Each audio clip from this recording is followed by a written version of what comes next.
Uh-huh. Hello, everybody, once again. My name is Sergey, and thank you for Sergey, and thank you for joining my webinar. First of all, can you hear and see me? Could you please say yes in the chat if you do? Let's test the communication. Okay, everybody else? Can anyone hear me except Margaret?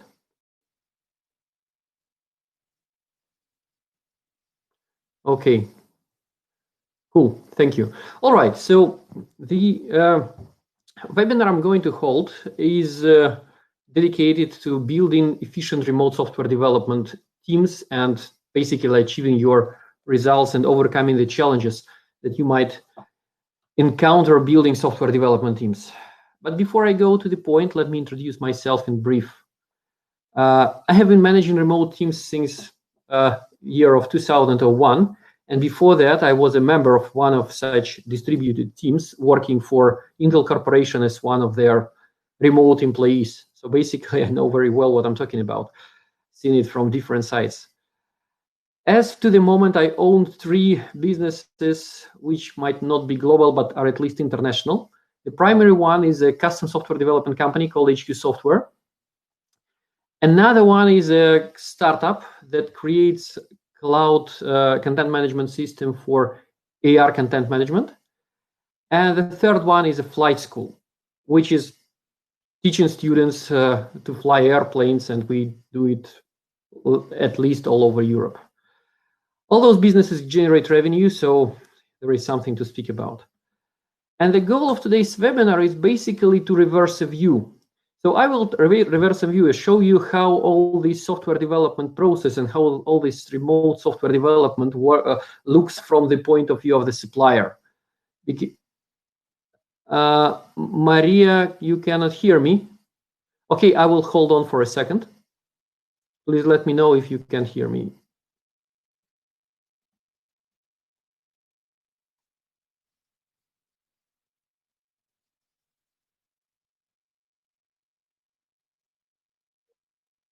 Any success?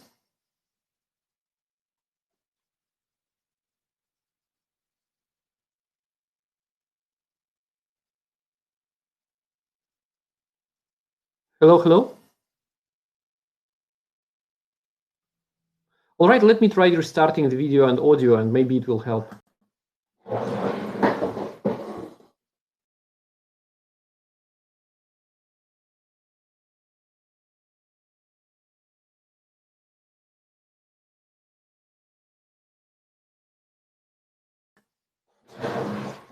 All right, so can we test the communication once again? Maria, can you hear me now?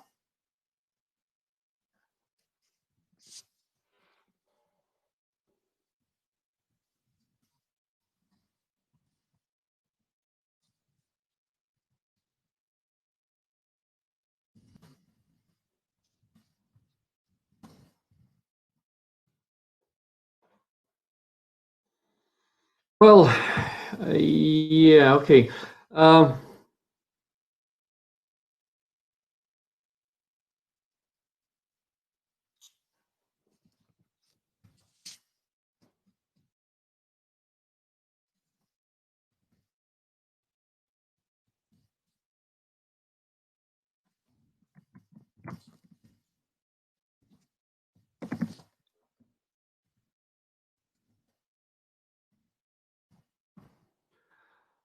All right, so hopefully one of our participants manages to resolve her issue with the audio device, and I will have to go on now. So basically, we will cover a few very, I will try to be very short and precise, and I will cover the most 3 main topics here, which are actually the basis of all remote work.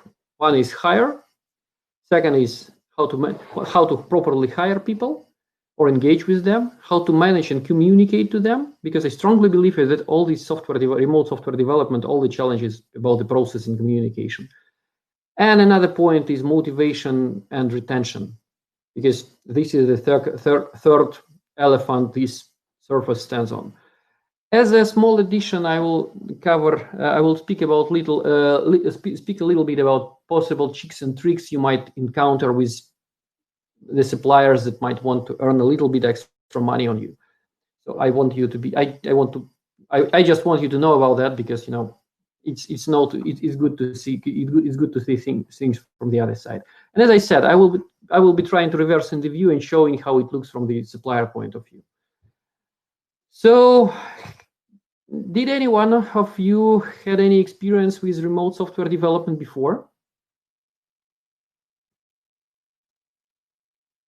Okay, so looks like nobody did. Okay, no problem. That's why we are here. So basically, I'm simplifying the model. Those are our staffing options. For you as a supplier, or for you as a customer, and for sure I'm simplifying stuff here, but for you as a customer, the staffing options will fall somewhere inside of this triangle. So you can either go for direct hires of freelancers, which means hiring a direct workforce, something which definitely makes sense when the workforce is not present in your region, or when you aim to save a bit on the costs and so on and so forth. But here you only hire the workforce. Yeah, and for sure one of the advantages is that you might consider that you will be only paying for their actual working hours, and will be able to work in this on-off mode, which is usually associated with freelancers. On the other side of the triangle is what we call the solid ODC, which means that you build a complete software development center. You outsource your complete R&D to a company like HQ Software, for example, and one of the millions of companies like that in the world. And you have your complete business function there. So the business goal is outsourced, or let's say work itself.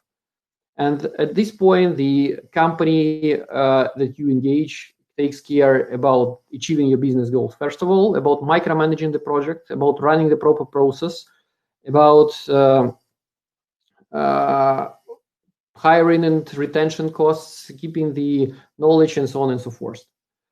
And last but not least, about the common culture in the development team.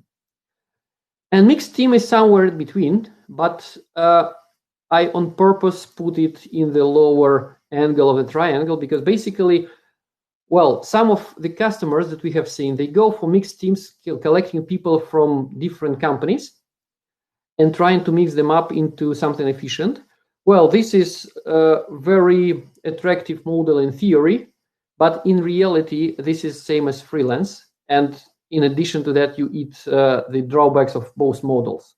Like, you have very little power as a customer when you have just a couple of people here and a couple of people there. You basically only outsource, except the pure work, you basically only outsource the retention costs and replacement risks, because obviously the company will be interested in you as a customer. So if somebody wants to leave, they will take some effort in replacing them. So you will not be alone with that, but that's it. So resource price will be the same as with building the solid ODC with somebody else, because the cost structure is exactly the same. And the reliability is not much higher than with freelancers. And one more point that I wanted to cover with this slide is whether freelancers are really cheaper or direct hires. So basically, we worked a lot on freelance marketplaces on Upwork, which is now which was Odesk at that time. And what I say is that as a freelancer or as a group of freelancers, you first of all, you bear your own risk. And as a good freelancer, you will know that. So you probably were not paid several times, or you had experience waiting without a job, or so on and so forth. So basically, a good freelancer will include this into his rates, and provided that he should not earn less than being a staff employee of an outsourcing company or whatever company, and 80% of the costs of a company like mine is just salaries, then a good freelancer will probably cost you the same money.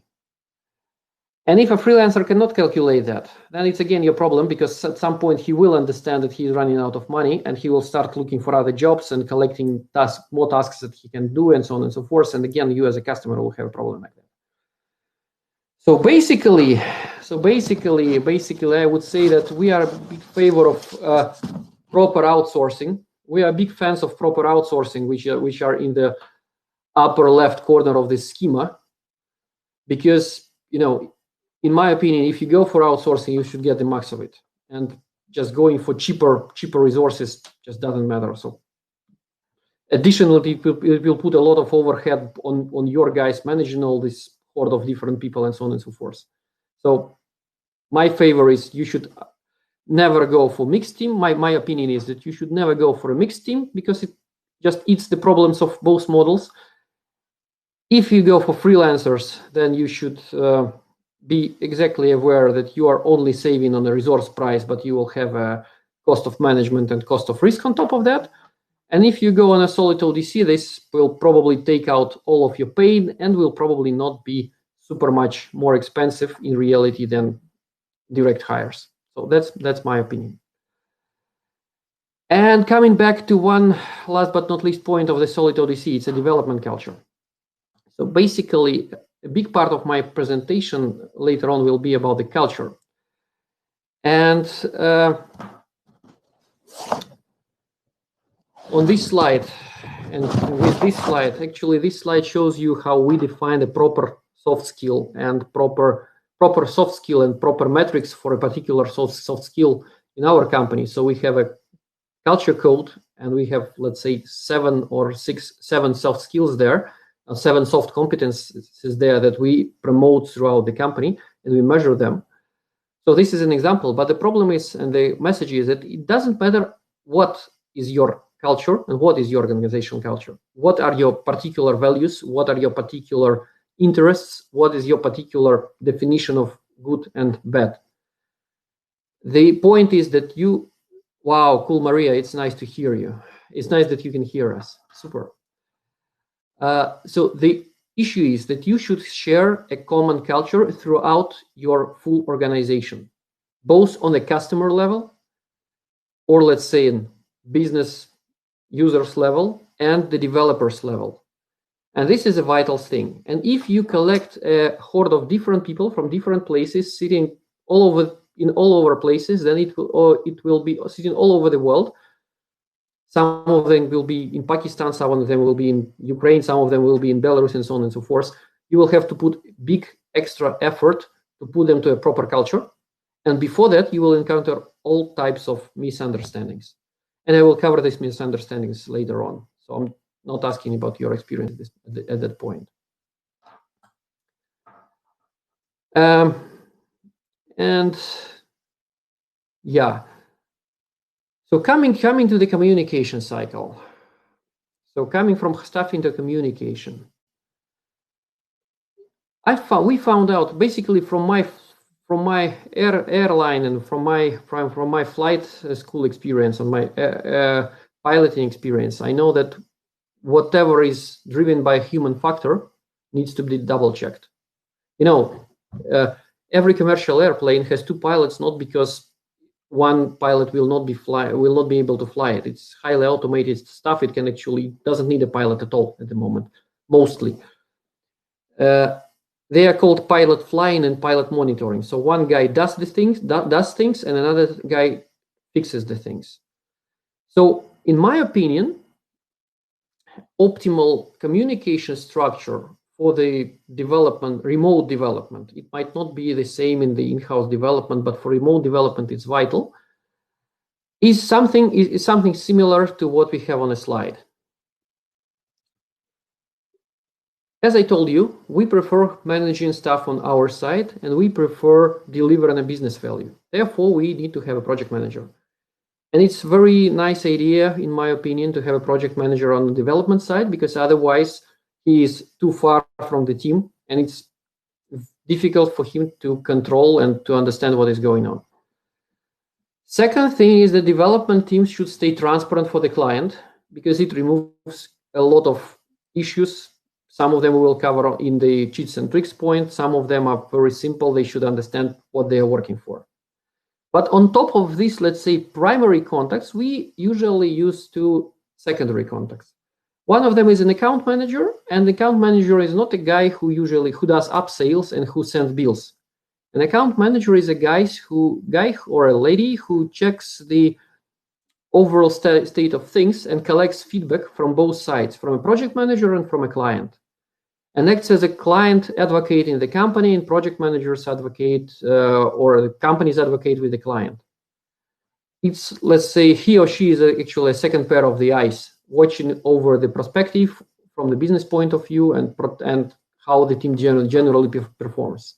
Because the team can be too deep in delivering their features and too deep in the process flow, and might start missing the perspective. And there's a big bunch of things that can go wrong. And the second role, which is usually totally invisible to the client, is technical excellence expert. A very typical situation that we encounter is that, we deliver a business goal.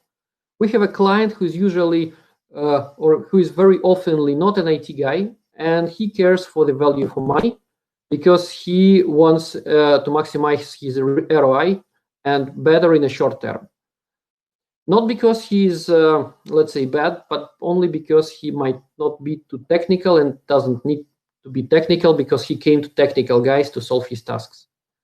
But this intention of the customer to get business value as soon as possible creates pressure on the development team. And one of the consequences of such pressure can be that they can unintentionally start cutting the edges and collecting technical debt. At some points, simple things can be just forgotten. And then technical experts come to the teams from time to time, let's say every couple months, and then they start asking stupid questions like why this or that approach was used in this part of the code or in this part of the system architecture. And in many cases, we have, well, not in many cases, but couple times a year in every project, it results in the project manager going back to the client and saying that we are too deep in delivering features, we need to stop over and think about the fast things that we've done because the business wanted them delivered fast, so now we need to stop over and rework them, or change some architecture view, or change, let's say, speed of delivery now for ease of maintenance in the future, and so on and so forth. So basically, this guy initiates technical discussions and makes sure that things are done properly on a technical level. So that's it. Did you ever had experience with any of your development team guys where you collected technical debt and then it ended up, for example, in the system being unmaintainable in the future? Anything that you can imagine. This happens to in-house development teams all over the time as well. All right, so I go on then. A few other things about communications. Communication should be regular and systematic, because this way we build discipline. If you do reviews or stand-ups, they should be done at exactly the same time every day by the schedule. This is important because this creates a system, and the whole software development stuff is not about beautiful coding, it's about the system and the process. So if you do stand-ups and if you do them every morning, do them every morning at 10 a.m. and make sure that you don't miss them and they don't miss them. Writing follow-ups is a vital thing. If a project manager on the supplier side doesn't write follow-ups on the verbal discussions, then he's not a project manager, because it's his job to make sure, and the follow-ups are not to protect somebody or not to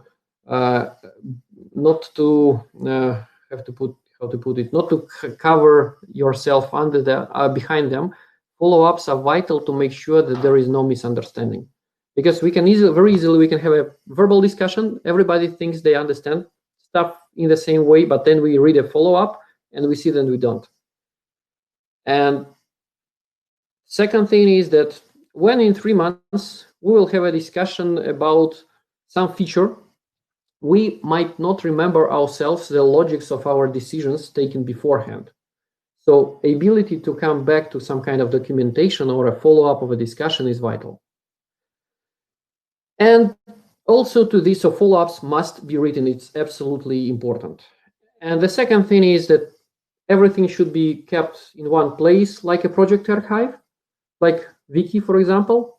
From our experience, Project Wiki and Project Manifesto saved in Wiki and Project Archive saved in Wiki is the best thing we could figure out for ourselves. And proper tools of the trade like Jira, Trello, or whatever are need to be used for task level communication and workflow level communication. Again, so using it and using an Excel file or Google Doc to manage tasks is not a good idea. It's, it just creates hassle. All right, so then a few communication issues. Coming back to the slide with the culture, you remember. Imagine that you sit on one side of the ocean, or actually on a different side of the street. We emulated that in our own work by making 2 offices, and your development team sits in a different side of the world, and you both read the same messages in the chat. And then one of your developers starts asking you questions in the middle of your meeting. Basically, you will not answer him immediately, or you will answer quite fast, or there will be a delay, and so on and so forth. So you are just busy. From the point of view of the development team, it oftenly looks as the customer is being ignorant, the customer does not want to support us, and so on and so forth. So this is one of the places points when I'm trying to reverse the view. We encounter it all the time. So my developers tell me that this customer is not interested in his own project. Well, he is, but he's got lots of other stuff to do. So it helps a lot when you engage them in what is going on your side, tell them about your current investor meetings or whatever, so they know what you do and they know your role and they see more than they can. They know that sky. Developers sit in their cave and they see only a small piece of the sky. So tell them about it, give them a bigger picture all the time. So this will help a lot. Another point that is very connected to the previous one is being brief is usually perceived as being rude. And it's very, very peculiar, and also a language barrier can add a little bit here. Like if you will work with the guys from Russian-speaking countries, they will not be too good in English, in polite business English, like could you, would you, could you please, and so on and so forth, this type of expressions. Usually the guys will speak fairly good English, but they will translate it in a way it's spoken in Russian. And in Russian, when you say, give me the example, it's not anyhow rude. It's a normal way of expression. In English, you would probably, in proper British English, you would probably say, could you please give me an example? Or could you please show me an example? It's even more vivid when somebody just answers yes or no, or go on for a big expression starting with hello, how are you doing, and so on and so forth. So just, again, talk to them. Talk to them and talk to each other. That's no other way. And better switch on the video. So they see a smiling face, they see a real guy on the other side of the contract, and so on and so forth. This one is my favorite. This one is my favorite, at least one of my favorites. This means that horizontal communication usually is, or not usually, but oftenly, or is very easy to be taken as vertical. Like imagine that you are a customer, you are a company, and the guys who sit on my side, they are focused on satisfying your needs. And obviously they try guessing your needs as well as asking questions. And at some point, and you also have, for example, a technical architect working on a different part of your project. And then this architect comes to our architect and starts a purely technical discussion about why this or that approach was used and why didn't you do it in a different way. He only wanted a technical discussion, and basically at some points he might want some criticism towards his own decisions, taking another development team as rivals, because he's an engineer as well. He doesn't think about them as a subordinates. From the point of view of the supplier, a guy in a position of an architect, originating from a customer is a boss, comes to them and starts asking questions. They take it as criticism. And a simple question, why didn't you use whatever technology or whatever flavor of a JavaScript for this feature, can very easily be taken as an order or as a recommendation or as an intention to use this particular tool or whatever, which might not be actually the best tool. So just make sure that when you do horizontal communication, make sure it doesn't become vertical, because otherwise, it will be all types of surprises. Like we had a big issue. We had a big challenge, actually, not an issue. We spent a couple months telling engineers from both sides, from us and one of the biggest US car producers, that when you guys from the customer speak to our guys, just make sure that you clearly define that this is an order, or this is your this is what you want done, and this is what you want discussed as a technical guy to technical guy. Yeah, and this one I think is very the second of my favorites. Like a feedback, an honest feedback. First of all, you need to take extra effort to make sure the feedback is understood properly. But secondly, the feedback is sometimes taken as blame.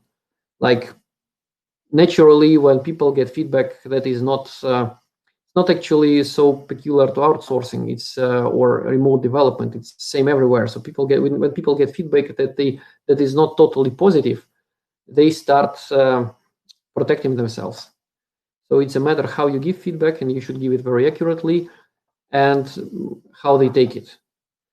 Yeah, and another thing is about feedback is purely cultural. Like it's a very, unfortunately, I didn't find this illustration before preparing the webinar, but US, like when you speak to a guy from the United States and you originate from the former Soviet Union, such as I do, it's a challenge for you to understand plain English of each other in terms of feedback. Because if somebody from the US tells you that, guys, it's okay, but it could be done better, then basically he means that you have screwed up.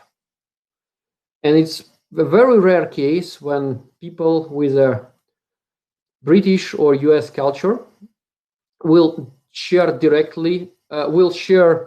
their feedback at a level of directness of the guys from Germany or from the former Soviet Union.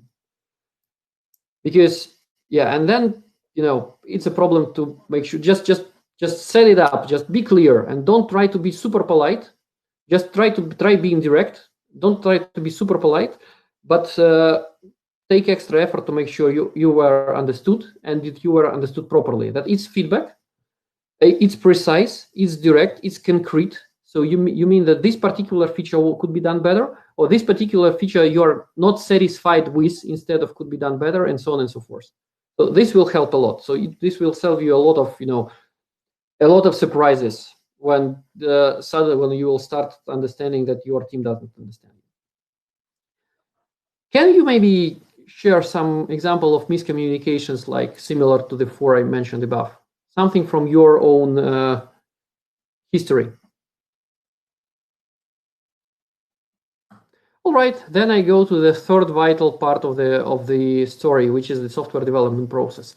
So this slide is, I'm pretty sure that you're familiar with Scrum, and it doesn't matter what exactly is the process that you use. The thing is that the process should be in place. The whole story with software development, and the whole story with every business, is not about hiring talents. Programmers do not create software. Programmers create programming. And this is a huge difference between programming and software development, if you know what I mean. So programming is creating a beautiful code. Software development is bringing a business value. And business value is brought by proper software development process. It can be a Scrum, similar to what is on this slide. It can be Kanban, it can be whatever, but you should have a process. It should be clear. It should be understood by everybody. It should be better if it is documented, and it should be maintained. And that's why actually we strongly recommend having a project manager on the developer side, because this guy is actually a guy who delivers, not the developers. The developers only help, only do their job. They are talented guys, but they are tools of the trade for the project manager, if I can say it like that. And project manager delivers the business value for the customer at a particular budget, at a particular price, and it's always a price. Even if you are paying by the hour, there is still some budget that needs to be met, or some budget expectations that need to be set, and that's why we need a project manager for that. So this is the guy who delivers. And beside the project manager, actually, I want to touch base one more role that we always have a problem with. Well, usually, often have a problem describing. This role is a business analyst.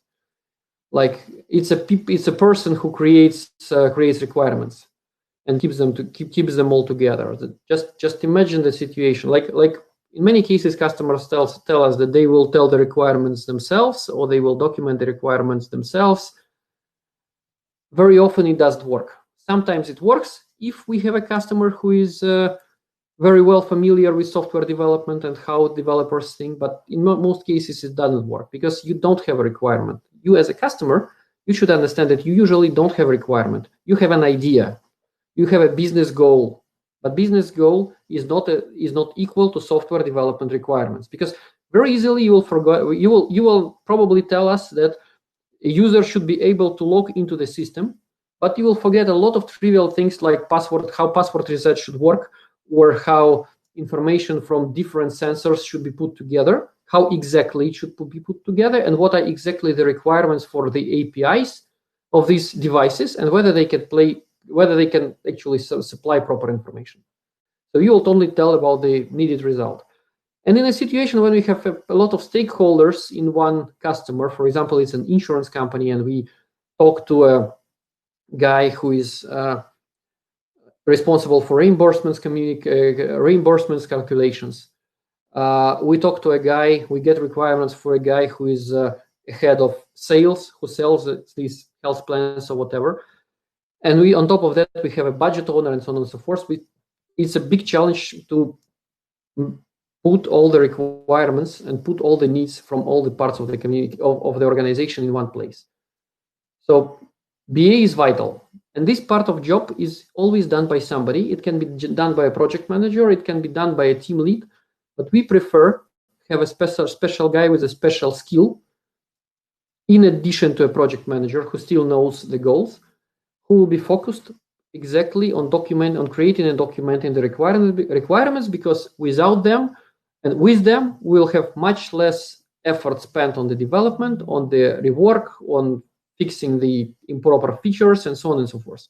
So if your software development supplier, if your possible supplier starts selling you a BA for a project that is larger, let's say, than 2 or 3 people working for 3 months, then I would say it's a metrics, it's an indicator of a proper software development processes with them. Yeah, and a few other surprises. But before I go on, maybe you have more questions, because I'm just speaking aloud as I sometimes did in the university, but I'm eager to hear your questions. All right, so a few other surprises, like developers don't test. Well, they do, but a developer thinks about the positive case that he needs to implement, like user should be able to log in. But usually they will not think about outside their task or will not think that much outside of their task. They will not test, for example, negative cases like a user, what should happen if the user is not able to log in and types in something very strange into the login window. What happens if the data coming from an external API is in a very unexpected way, so on and so forth. So QA is a separate work. So developers will test upon themselves, but code complete and feature complete is not equal. So we need testers, and you need testers, and testers need requirements. That's it. Well, I already touched by that horizontal communication is usually perceived as vertical, and I would say usually, not always, but usually, and it's very often. And another thing that we ourselves had very painful experience with is that, you know, project stakeholders on the customer side are not always obvious for the supplier. So you as a customer, it's to your best interest to make sure that they know all of your stakeholders. They have your organizational chart, Gene. They know who is doing what in your organization, in your company. Just integrate them, let's say differently, integrate them in the way you would integrate your own R&D. Share the contact of your financial accountant so they can ask a question about bill payment policies. Maybe via you or maybe via some contact person, but they should at least know about this guy. The painful experience we had with was that we were building a test laboratory for one of the car manufacturers in Germany. We had our customer, together with our customer, so the end customer knew about us being a subcontractor. We had an appointed contact person from the customer side. I mean, from our customer's side. So our customer was providing hardware, and we were providing customization of their software and some custom built software. And basically, we had a message from the our customer's representative that they have enough budget, so we should take care about satisfying the customer to the maximum, because they have a huge perspective, several million of euros perspective with this factory, and even higher with their other factories worldwide, if the solution is, let's say, perfect. So we are making a perfect solution from a technical point of view.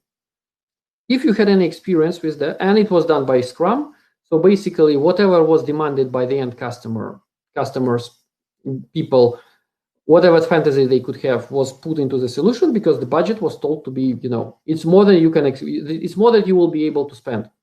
This was the view of the customers' representatives who were ruling the hardware development part, the hardware supply part, and who were our customer and our regulators.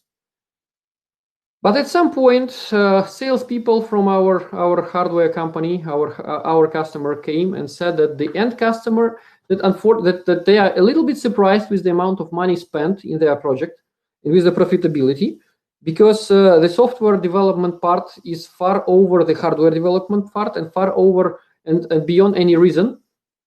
And they budgeted at being at price tag of 6,500,000 euro, you can imagine. It was really big project. We were told that they budgeted about 500,000 euro for all software. And they would like to know where the project will be finished. So it's not a disaster yet, but they want to somehow put it under control. And that at this point, it was a big surprise for us, because we were at, let's say, at 70% of the development, and we have just started building an artificial intelligence feature that could detect with an artificial intelligence at what test station the car is located at the moment. So it is a big shock for everybody. And the point was that we as a customer, we as a supplier, we asked about stakeholders, we asked about the budget, but we were satisfied with an unsatisfactory answer, that the budget is big enough. So guys, don't ask us about the budget, just do the job to full customer satisfaction. And the trick is, well, for sure, we have finished the project, it went to release and so on and so forth. But our problem is that we as a supplier should not not trust statements like that, and should not, should verify what the customer is saying, especially when we can expect external dependencies. And we should be sure that we know all stakeholders. And it's in your, as our customer, best interest to communicate all stakeholders to us, because the situation when we have a project team who is focused on delivering a project result and commercial team who is owning the budget, and they are different people and they don't talk to each other, it happens much more often than we could expect. So basically, shame on us that we knew about these situations happening, but we had so much trust in these guys and so much good experience with these guys that we didn't double check. And that's another trick, and that's another thing. So good experience and good history might play a very bad trick on you. So that's it. So communicate all your stakeholders. Write it down as a document, store it in the project archive, and update it regularly when somebody changes a job or something like that. And the final surprise is actually it happens more often in bigger corporations with their own stuff in place, because when you work with an external supplier, you usually have, and the process is set up in a proper way, you will have a project manager, you will have a BA that will ask you all types of stupid questions about the purpose of what they are doing. But still, if a developer usually sits in his own personal cave. He sees only his small part of the sky, which is his specification. Developers can be smarter or less smart. Some of them, especially if we talk about Indian or Pakistan companies, they will be focused on delivering strictly by the specification, because you have a specification, you have an estimate for that. Worst case is when you have a fixed price project, because with a fixed price project, everything you take care about is delivering as little as possible for the fixed price, because the price is already fixed. You have already sold over this client, so, well, why do more? And no specification is perfect. So it's very easy to get a result when you order, like my partners on this VR and AR cloud told me they had an experience, they had early experience, and why they stayed with us, because we look at the business goal, and their previous experience was like they ordered, for example, a remote control for a TV set, and it should, let's say, like turn it on, make it louder, switch channels up and down, and so on and so forth. And they got it's an abstraction, so it was not a TV set; it was some kind of a TV remote control. It was some kind of a software. But as a result, they got software that was doing only what was written directly in a spec. That's it. Sometimes it happens sometimes it happens on purpose. Sometimes it happens only because of the lack of vision in the developers. And I strongly believe that the story with the Boeing, when two brand new Maxes crashed because of MCAS system working, let's say, relying on a faulty data coming from just one sensor, were not done on purpose. So nobody writes their software to make their plane crash, even though it's a supplier who basically cares about their own revenue. I strongly believe that the task was actually delegated to one particular developer, who got it in a form of specification that said, if angle of attack sensor shows higher angle of attack than possible, then trim airplane to dive. That's it. So he was not aware about a lot of other systems that you can take data from and verify your settings upon. He didn't realize, because he didn't have a clue of what is an angle of attack sensor. He didn't realize what is a dive on the trimmer, and so on and so forth. And it's really an unpleasant situation. I had it like I had a similar one, fortunately in a far smaller airplane. So I'm still with you. But he just did it by the spec. He didn't think about the final goal. He was sitting in his small cave. So the solution is, engage your developers in your business processes.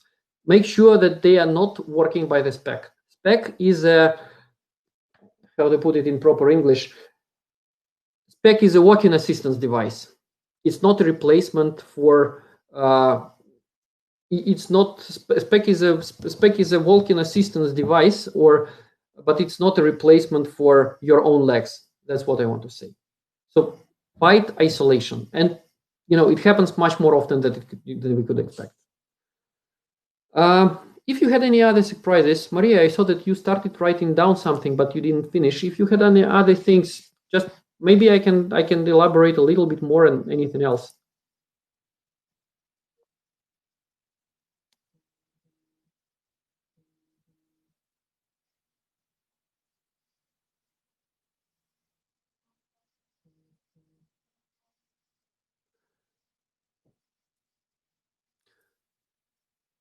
Okay, thank you. All right, then the funny part. The funny part, cheats and tricks. Like, we all presume that we will do a fair trade, but as Uncle Grandpa Lenin said, but not just him, trust but verify. And the thing that creates most trust is the ability to verify and the ability to control what is being done. The most popular situations that you might run into are masquerade, or call it whatever, defacing. So basically, everybody wants senior developers, but not everybody actually needs senior developers in all roles. And you will be showcased top of the top developers your supplier has. But then it is not necessarily them who will work. So first thing to fight that is be realistic about your expectations. If you need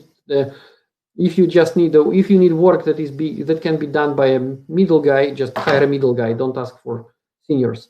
The second thing is just know your developers, know your team members by face and voice. Talk to them regularly and make sure that the people you hired are the people who work for you. Because it's a very typical situation, especially in the Ukrainian teams. In Belarus, they don't do that because Belarusians have problems cheating from time to time. But it's one of the situations you might run into is when you were sold, when they sell over on you, they sell you one guy and then another couple guys are working, and this guy is working only on email, distributing the tasks and maybe doing some part of code review. So talk to people, do video calls, get engaged in the meetings, at least from time to time, and know them and know their names. This will take out 99.9% of the risk. And one of the things that makes me worried about when we work with subcontractors and sub-suppliers is when somebody is not available for a meeting at a normal working time. Like, we all perceive our software development as a remote work, enjoy our freedom and so on and so forth, but still if we work, but still it's natural to work in normal business hours, not working at nights, not working at too much at weekends and so on and so forth, just because it generally reduces the productivity. So if somebody can only answer phone calls at 9 p.m., that would make me suspicious. Another thing is what we call time lock management. Like Russian financial auditors usually say that 5 to 15% of turnover are untraceable thing, are untraceable remains on the accounts, as they say. For software development, plus minus 10% is something that you might not notice on the timesheets, especially if the whole team is working ad hoc, especially if you work with freelancers or a mixed team that is engaged from time to time. I would not say that this is something super bad, because basically I don't care about that when we work with subcontractors, because we have our estimate, we have our value for our money, we have our value, we have for our money for our end customers, and we have the super competence we need. So basically, I don't care that much about the hours reported, because we manage it on a higher level. But if you want to check that, just open your task tracker like Jira, for example, or the tool they use for reporting the time, group time logs by editing time, and you might see that a lot of them were edited at the reporting day. Sometimes it's very natural, because people start checking their time logs once a month or before they send the bills. But sometimes it makes sense asking a question and getting an answer to that. And a couple times I had situations when I asked a question, I had a very normal answer, but then after that question and very normal answer, the situation changed dramatically. So this practice somehow stopped. And also, I would have paid attention to both very fragmented people who work like full-time, like 40 hours per week, but they work like 4 hours one day and 12 hours another day. And also to people who work exactly 8 hours every day. 8 hours exactly every day might be a sign that they just, they just write 8 hours per day because they come to the office, do the job in the office and go home. But very fragmented people, it's a question. So I would have asked the question here, and asking questions, just asking questions in a very friendly manner, usually saves the situation, because the supplier on the other side understands very well that you can get deeper into the point, and then whatever practice that could be in place and could not be in place, it just cannot be in place anymore. Anything else you want me to point out? Anything else you want me to? Any of your experience with negative experience with remote software development? All right, so I'll do it as in an old good times. The final thing is, regardless of the fact that those guys are officially employed elsewhere, treat them and this is your team first of all. They earn you money for you. They work to your best interest. It's not secret in the market that the software developers are loyal to the project more than they are loyal to the company they work for. So in many cases, they are more loyal to the customer than to their real employer. So just engage them, communicate to them, know them by name. This is a very good example where, like, this Reality Blue, this augmented reality startup, brought T-shirts for half of the company. And this way they got so much loyalty from the very beginning that everybody wanted to work for them. Even though they are a startup, they have this usual startup hassle, more work to be done, until work always needs to be done by tomorrow, and so on and so forth. But still, treat your people the way you treat those people, the way like they are your people.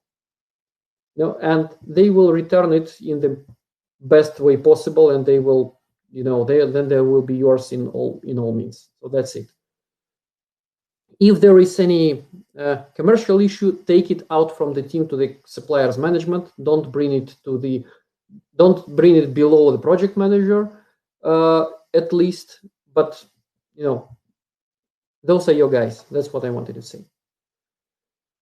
All right, so questions? Well, and as there are no questions, so it's a bonus for the survivors, and thank you for listening to the webinar until the very end. Please send me a code, free consulting, to team@hqsoftwarelab.com or to my LinkedIn, and I'll be happy to share one of my consultants and for a 1 day of free tech consulting. So we will be happy to talk about your project and maybe talk to you. Keiko, thank you very much for listening in full. I knew that you were limited on time. And thank you very much for listening to the webinar in full and for staying with us for the whole webinar. That was a big pleasure to have you here. Margaret, thank you very much as well. Maria, sorry for your experience with the beginning of the webinar. I will send you the record as a follow-up, and thank you for being with us. All right, and thanks everybody. It was nice seeing you, and hope to continue communication in whatever way. Yeah, thanks, and goodbye then.